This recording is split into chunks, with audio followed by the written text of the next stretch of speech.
तो अपने चैनल पे खुशामदीद। मेरा नाम सुहेल अब्दाली है। टॉपिक्स चल रहे हैं आजकल सेहत के ऊपर और आज की वेलबींग और बुढ़ापे की वेलबींग के ऊपर कि जी आप आज की सेहत भी कैसी सही रखें और आज की सेहत सही रहेगी तो बुढ़ापे की सेहत भी सही रहेगी। तो उसके ऊपर टॉपिक चल रहा है। मैंने कुछ चीज़ों के बारे में अभी वो बातें चल रही हैं जिनको मैं आपको कह रहा हूँ कि ये ख़तरनाक चीज़ें आपके लिए।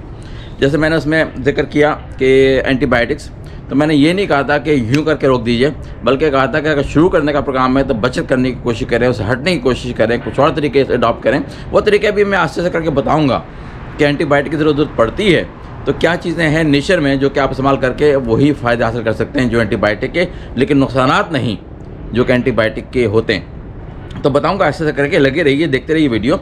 लेकिन एंटीबायोटिक को भी अगर आपने खाने की ज़रूरत पड़ी गई है तो आपको कोर्स पूरा करना है, बीच में छोड़ नहीं देना है कि आपको बताया था 8 दिन का, ये 6 दिन का और आपने 3 दिन में ठीक हो गया छोड़ दो। नहीं, छोड़ने का बहुत बड़ा नुकसान है। तो ये बात होगी। मैं एक बात छोटी छोटी सी रिकैप देना चाह रहा हूँ कि एंटीबायोटिक के ऊपर। फिर मैंने कहा कि जी ऑयल क्या बड़ा ख़तरनाक है। वो भी मसला ये है कि बात मेरी सारी जो हो रही है इस वक्त वो सारी ऐसे लोगों के लिए हो रही है जो कि एक ख़ास इनकम के लेवल के लोग हैं। अनफॉर्चुनेटली जिनको मैं गरीब समझता हूँ, मैं इसको कहना नहीं चाहता क्या नंबर है गरीब होने का, लेकिन जिनके लिए मुश्किल से दाल रोटी चलाना मुश्किल होती है उनको मैं क्या बताऊँ ऐसी चीज़ें, क्योंकि उनके लिए वैसे ही दाल रोटी मुश्किल है। और मैं कहूँ कि ये इस्तेमाल मत करो, वो इस्तेमाल मत करो, तेल का इस्तेमाल इस तरह से मत करो, फलाना वाला तेल इस्तेमाल करो, बेचारे क्या कर सकते हैं। लेकिन जो लोग भी इस काबिल हैं, ये उनके लिए मैसेज है कि आप कौन कौन सी चीज़ें छोड़ेंगे। अभी मैं देख के आ रहा हूँ एक लेबल जो अपने घर पे हम इस्तेमाल कर रहे हैं, तेल। मसला ये है कि यहाँ पे खाने पकाने वालियाँ हैं जो खाने पकाने आती हैं, उनको कोई तजर्बा नहीं कि बगैर तेल का खाना कैसे बनाया जाता है, तो तेल डालती हैं। अब ये ज़रूर कर दिया उनको कम से कम से कम से कम से कम। लेकिन अभी मैं आपको लेबल दिखाऊंगा तेल का जो हम लोग लेते हैं और उसमें क्या झूठ बोला गया, साफ झूठ बोला गया। लेकिन ये सब मसला ये है कि झूठ पकड़ने वाला कोई नहीं है। वो ऐसे घोल घुमा फिरा के बात करते हैं, लगता है बड़ी खूब ज़बरदस्त चीज़ आप जनाब खा रहे हैं। तो उसके बारे में बात होगी। अच्छा जी, तो पहले लंबी थोड़ी सी हो जाएगी वीडियो, लेकिन बहुत इंपॉर्टेंट है जानना कि ये लेबल वगैरह जो बनाते हैं ना, चाहे पाकिस्तान हो चाहे अमेरिका हो, उसमें कितनी ट्विस्टिंग करते हैं। सबसे पहले जो बॉटम पे लिखा हुआ है, जो भी सारे ऊपर के क्लेम हैं वो बेसिकली ऑयल इंडस्ट्री की तरफ से रिसर्च करके ही प्रोड्यूस किए गए हैं। तो कोई थर्ड पार्टी ने नहीं किया अपनी इंडिपेंडेंट रिसर्च, बल्कि ऑयल कंपनी ने जो भी रिसर्च करवाना चाहती थी अपने मर्ज़ी की, वो उसने अपनी मर्ज़ी की क्रिएट करके इस पे छाप दी उठा के कि हमारी, नीचे लिख दिया बस कि रिसर्च जो है, सोर्स जो है सारी इन्फॉर्मेशन की, वो जो है सिस्टम, वो बेसिकली ऑयल इंडस्ट्री ही है। बैली के नाम से बैली इंडस्ट्रीज़ है जो कि ऑयल और इन चीज़ों को हैंडल करती है। तो अरे वो अपनी चीज़ें फेवर में लिखेंगे और क्या लिखेंगे। तो ये एक तो रेड फ्लैग ये सामने हो गया कि ये जो सारी इन्फॉर्मेशन ऊपर लिखी हुई आपको नज़र आ रही है, ये सारी की सारी एक तरह से उनकी अपनी ही क्रिएट करता है। दूसरा मसला ये है कि इसमें मैंने ख़रीदा तो है एक तरह से अपने तौर पे एक बेहतर जो ऑयल हो सकता है बाज़ार में अवेलेबल, जो कि कॉम्बिनेशन है ऑलिव ऑयल और खनोला। अब खनोला तो अच्छा नहीं है लेकिन ऑलिव ऑयल है, लेकिन इसमें कहीं पे भी ये नहीं लिखा कि भाई कितनी परसेंटेज ऑलिव ऑयल की है और कितनी परसेंटेज कनोला की है। क्या 50-50 है या 2 कतरे आपने ऑलिव ऑयल के डाल के इसको जनाब कॉम्बिनेशन बना दी, हाँ जी ऑलिव ऑयल भी इसके अंदर है। तो ये भी एक बहुत बड़ा फ्रॉड है। इसके अंदर कहीं पे भी किसी भी जगह पे उन्होंने कोई लिखा ही नहीं सिरे से, बिल्कुल ओमिट कर गए जानबूझ के। जब कोई चीज़ ओमिट की जाती है इसका मतलब है कि इसके अंदर काफ़ी गड़बड़ है, कि शायद ही 2-3 चमचे डाल दिएंगे ऑलिव ऑयल के कनोला में और कह दिया कि जी ये तो कनोला और ऑलिव ऑयल की कॉम्बिनेशन है। तो एक तो ये फ्रॉड नज़र आ रहा है। दूसरी बात ये कि जो कहा जाता है ना कि ऑलिव जो है वो सेहत के लिए बड़ा अच्छा है, मेडिटेरेनियन इलाके में ऑलिव बहुत कंज्यूम किया जाता है, वो सब सही बात हो रही है। एक तो सोर्स की, कि सोर्स क्या है और प्रोडक्ट क्या है। सोर्स फॉर एग्जांपल ऑलिव्स हैं जो कि बहुत अच्छे हैं रॉ फॉर्म में, उसको आप खाएं, बहुत सेहत बख्श चीज़ है। लेकिन जो एंड प्रोडक्ट हो जाती हैं जो कि ऑयल फॉर्म में है, अब वहाँ पे गड़बड़ होनी शुरू होती है। इस वजह से गड़बड़ शुरू होती है कि एक तो आप कितने ऑलिव खा सकते हैं, 10, 15, 20 खा सकते हैं, लेकिन जो 2 चमचे ऑलिव ऑयल डालते हैं उसमें तकरीबन 30 ऑलिव्स कंज्यूम हो जाते हैं उसको बनाने के लिए, उतने ऑयल को। एक तरह से आप अपने आप को ओवरलोड कर रहे हैं उस चीज़ से, जो कि मॉडरेशन में अच्छी चीज़ है। लेकिन जब ऑयल के फॉर्म में हम लोग पाकिस्तानी जिस अंदाज से खाने बनाते हैं ना भर भर के तेल के, तो वो आप अपने आप को ओवरलोड कर रहे हैं, तो वो अच्छी चीज़ होके बुरी चीज़ हो जाती है। जैसे कि एग्जांपल मैं दूं आपको कि जी ऑरेंज, कि जी बहुत सेहत के लिए अच्छा है, बिल्कुल सही, कोई गलत बात नहीं है, लेकिन उसको रॉ फॉर्म में काट के खाएं। लेकिन जब उसका हम जूस निकालते हैं और जूस पीते हैं, चाहे वो बाज़ार से ख़रीदा हुआ जूस हो, जो कैन उसमें डब्बों मिलता है, या ख़ुद किसी दुकान से जाके कहें जूस निकाल दो उसका, वहाँ पे गड़बड़ शुरू हो जाती है। क्योंकि जूस वो नहीं रहता जो कि असल ऑरेंज है, क्योंकि ऑरेंज के अंदर पल्प है, यानी कि फ़ाइबर है, और बहुत सारी चीज़ें जो कि गड़बड़ होती हैं बॉडी के लिए, वो फ़ाइबर के साथ अटैच होकर सीधी जिस्म से आसानी से बाहर निकल जाती हैं। लेकिन जब आपने पल्प निकाल दिया, उसका फ़ाइबर निकाल दिया, तो बाकी क्या चीज़ रहेगी? सिर्फ़ और सिर्फ जूस, जो कि ज़्यादातर शुगर लोडेड है, क्योंकि एक गिलास जूस बनाने के लिए तकरीबन 2 या 3 ऑरेंजेस चाहिए होते हैं। आपका वैसे आप खाएंगे तो एक ऑरेंज में आपका दिल भर जाएगा, हाँ जी ऑरेंज खा लिया। लेकिन जब आप 2 और 3 ऑरेंज खाएंगे तो उसमें आपके जिस्म में अननेसेसरी शुगर पहुंचेगी। तो बात हो रही है कि ओरिजिनल प्रोडक्ट जो कि ऑरेंज है और फाइनल प्रोडक्ट जो कि जूस है, दोनों में ज़मीन आसमान का फ़र्क हो जाता है। ये बात समझने की है, आप समझें इसको अच्छी तरह से। इसी तरह से ऑलिव अच्छी प्रोडक्ट है, लेकिन ऑलिव ऑयल बन के गड़बड़ हो जाती है। अब इसमें बड़े क्लेम भी कर दिए हैं कि जी कैंसर से बचाता है ये ऑयल, और जनाब ब्लड प्रेशर को कम करेगा और आपकी डायबिटिक होने को उससे फाइट करेगा। पर चरिया पे के क्लेम्स है सारे के सारे। और ओमेगाज में बहुत हैवीली लोडेड है, ओमेगा 3 भी, ओमेगा 6 भी, ओमेगा 9 भी। कोई बात इनकी समझ में ये नहीं आती कि ओमेगास क्या एक रेशो होना चाहिए बॉडी के अंदर। ओमेगा 3 और ओमेगा 6 का एक रेशो है। अगर ओमेगा 6 ज़्यादा है और ओमेगा 3 कम है तो एक तरह से आप उसका नेगेटिव इम्पैक्ट पड़ रहा है बॉडी के ऊपर। अब वहाँ पे इन्फ्लेमेशन क्रिएट कर रहा है ओमेगा 6, को फ़ायदे की चीज़ नहीं रही। लेकिन अगर ओमेगा 3 ओमेगा 6 1:1 के रेशियो में हैं तो फिर तो फ़ायदे की चीज़ है। मैं बहुत डिटेल में जा रहा हूँ, लेकिन ये बातें बताने वाली हैं क्योंकि ये फ्रॉड जो है लेबलिंग का, वो पाकिस्तान में भी और अमेरिका में हर तरफ बहुत ज़ोर शोर से है। तो बस ये बताना चाह रहा था आपको कि आपको समझ में बात आ रही हो तो अच्छी बात है भाई, कि लेबलिंग बड़ी गड़बड़ है, बड़ा फ्रॉड है इसके अंदर। बहुत सारे क्लेम ऐसे होते हैं जो कि उनकी अपनी इंडस्ट्री के क्रिएट करता है।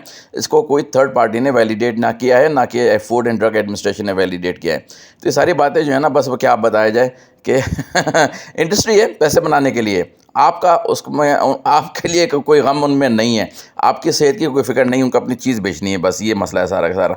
चलिए जी आगे की बातें फिर आगे के सुनते हैं, ठीक है। चीनी मैंने कहा है कि कम से कम करते चले जाइए, यहाँ तक कि आप फिर ज़रूरत ना पड़े चीनी की। मैं अपनी मिसाल देता हूँ ऐसी सारी चीज़ों में।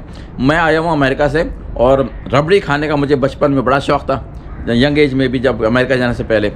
मैंने कहा आया वहाँ, मैंने कहा भाई रबड़ी तो खानी है पता है कि कितनी नुकसानदेह, लेकिन क्या चीज़ होती है वो ये होती है कि आप कितना अमाउंट किस वक्त कंज्यूम कर रहे हैं। मैं आधा किलो रबड़ी लेके आया, कोई तकरीबन 2 हफ्ते हो गए हैं, अभी भी आधी बाकी बची हुई है। रोज़ाना नहीं खाता, हफ्ते में 1 दफ़ा 1 चमचा एंजॉय करता हूँ, लेकिन भरता नहीं अपने अंदर।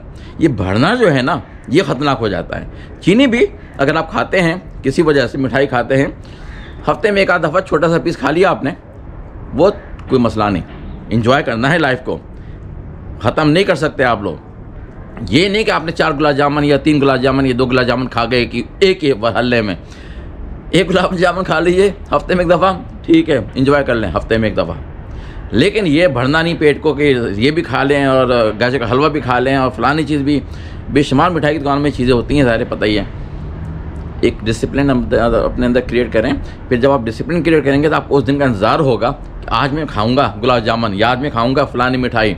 मज़ा आएगा उसको आपको ज़्यादा खाने में। जब भरना शुरू कर देते हैं ना तो मज़ा ख़त्म कर देते हैं। टेस्ट बड्स जो आपके मुँह में हैं उनको इतना सा अमाउंट चाहिए मज़ा लेने के लिए, बाकी दिमाग आपके पीछे पड़ जाता है और दिमाग को आपको काबू में करना है। जब दिमाग को काबू में करना शुरू करेंगे, इस पर अलग वीडियो बनेगी, तो फिर ये कि ये सब चीज़ आसान होती चली जाएंगी। तो चीनी तेल के बारे में वीडियो हो गई है, कम से कम इस्तेमाल करें और कौन सा वाला इस्तेमाल करें बता चुका हूँ मैं। आज बात होगी जनाब किस चीज़ के ऊपर, अगली चीज़ जो कि आपको कम से कम करना शुरू करना है, एकदम से ख़त्म नहीं कर सकते वो भी, क्योंकि सारा मसला ये आ जाता है कि आपके दिमाग उस चीज़ का आदी हो चुका है। ये लत है, जो आपको बताया था किसी वीडियो में, ये लत पड़ चुकी है। आप उसको एकदम से ख़त्म करेंगे तो पागल हो जाएंगे। कम करना शुरू करें। और ये चीज़ आज की जो बताने वाला हूँ मैं, हर बंदा बेशुमार इस्तेमाल करता है, मुख्तलिफ फॉर्म्स में बेशुमार इस्तेमाल करता है, लेकिन आपकी सेहत के लिए तबाहकुन है। कम करें, यहाँ तक कि आपको सब्स्टिट्यूट बहुत सारे मिल जाते हैं यहाँ पे मार्केट में, उससे बना के वो चीज़ें इस्तेमाल करना शुरू करें। उसके बारे में अलग वीडियो होगी। अभी से मैं आपको वो चीज़ें बता रहा हूँ जल्दी करके शुरू की वीडियो में, जो कि आपको जिस हद तक भी हो सके आज से ही कट करना शुरू कर दें, कम करना शुरू कर दें। तो आज क्या बात हो रही है, कार्बोहाइड्रेट्स की 2 किस्में होती हैं, सिंपल कार्बोहाइड्रेट्स और कॉम्प्लेक्स कार्बोहाइड्रेट्स। मैं सिंपल कार्बोहाइड्रेट्स को बंद करने की कह रहा हूँ आज से ही, इसी वक्त से। ये सारी डबल रोटियाँ जो बाज़ार में मिलती हैं ना, ये सारे सिंपल कार्बोहाइड्रेट्स हैं। जितनी फ्लफ़ी डबल रोटी है उतनी ख़तरनाक है आपके लिए। आप कहते हैं बड़ी बड़ी भी नरम डबल रोटी है, उतनी ख़तरनाक है कि उसमें वो चीज़ें ऐड की हुई हैं जो कि एकदम से आपकी बॉडी में जब पहुँचेगी वो कार्बोहाइड्रेट एक क्विकली वो शुगर में कन्वर्ट हो जाएगी, कोई टाइम नहीं लगाएगी, शुगर में कन्वर्ट हो जाएगी। अब शुगर का क्या है, इंसुलिन का मसला आ जाता है, इंसुलिन पागल हो जाएगी। अब क्या करूँ शुगर का, एकदम से आपने लोड कर दिया मेरे अंदर। जैसे मिठाइयों बताता हूँ ना, 4 गुलाब जामुन आपने लोड कर दिया अपने अंदर, या जलेबी आपने लोड कर दी अपने अंदर।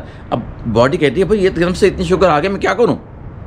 इंसुलिन पागल हो जाती है, फिर वो स्टोर करना शुरू कर देती है सारी की सारी शुगर फैट की सूरत में। तो ये डबल रोटियाँ जो हैं, जो कि लोग बड़े उससे ज़ोर शोर से नाश्ते में खाते हैं, ये हैं बड़ी ख़तरनाक आपके लिए।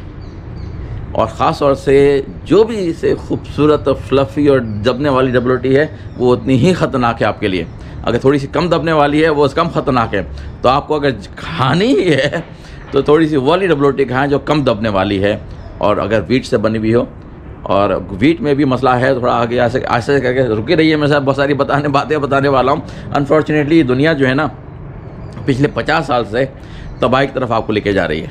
50 साल पहले की दुनिया दूसरी थी। इस लास्ट 50 ईयर्स में जो साइंस ने तरक्की की है फूड के ऊपर, वो तरक्की नहीं है, वो आपको तबाह कर रही है। एनीवे, तो सारे कार्बोहाइड्रेट्स में के आलू भी आते हैं, जिसमें के चावल भी आते हैं, जिसमें के रोटी भी आती है, जिसमें के डबल रोटी भी आती है, और भी जो चीज़ें आप खाते हैं कार्बोहाइड्रेट्स के, समोसे वमोसे, ये सब चीज़ें, तली हुई चीज़ें, तो वो तो अलग बात होगी। लेकिन ये चीज़ें आपको कम से कम करना शुरू कर दें, जिसमें अपनी बॉडी में शुरू में आपकी बॉडी कहेगी भैया डबल रोटी कहाँ है तो भैया आप अगर 2 स्लाइस खाते हैं तो 1.5 खाना शुरू कर दें। अगर आप ऑलरेडी 1.5 खाते हैं तो 1 खाना शुरू कर दें। रोटी अगर आप 3 खाते हैं तो 2.5 खाना शुरू कर दें। फिर ऐसे ऐसे करके उसको 2 पे लेके आइए, फिर उसको 1.5 पे लेके आइए। आपकी बॉडी को 3 रोटी की ज़रूरत नहीं है, कोई ज़रूरत नहीं 3 रोटी की, अनलेस कि आप मशक्क़त वाली जॉब करते हैं। आज मैं वॉक करने गया था, वापस आ रहा था, मैंने बहुत सारे मज़दूरों को देखा जो कि कुदाल और फिर बेलचे का काम कर रहे हैं, मुसलसल लगे हुए मेहनत में। उनके लिए डिफरेंट मैसेज है, उन पे जायज़ है ये कार्बोहाइड्रेट्स, क्योंकि ग्लूकोज चाहिए उनको, वो शुगर चाहिए ताकि वो एनर्जी यूज़ कर सकें। वो सारे लोग जो ऑफिस में बैठ के काम करते हैं, ड्राइवर्स हैं, या ये कि उनकी डिलीवरी का काम है, ये घर पे हैं, उनके लिए ये मैसेज है कि आप जितने कम मूव करेंगे, जितनी कम फिज़िकल मेहनत करेंगे, ये सारी चीज़ें आपके जिस्म पे फ़ैट बन के लगेंगी। और सबसे ख़तरनाक जगह फ़ैट लगने की क्या है, पेट, विसरल फैट कहलाती है। ये सबसे, जिसके भी पेट बड़े हैं, समझ लें कि बीमारियों की हमाजगाह आप बन चुके हैं। और जितनी फ़ैट आपको बाहर नज़र आ रही है, उससे ज़्यादा फ़ैट आपके ऑर्गन्स के अराउंड जमा होती जा रही है, जो कि आपको तंग करेगी। लिवर के अराउंड, हार्ट के अराउंड, किडनी के अराउंड, सब जगहों के अराउंड फ़ैट जमा हो रही है, जो कि आपको अंदर से भी तंग करेगी, बाहर से भी तंग करेगी। तो ये सारा मैसेज ये है कि कार्बोहाइड्रेट्स, ये सारी रोटियाँ, क्या आप कहते हैं होल व्हीट की, नहीं जी, होल व्हीट में भी गड़बड़ है बहुत ज़्यादा, बताऊँगा आपको ऐसे करके।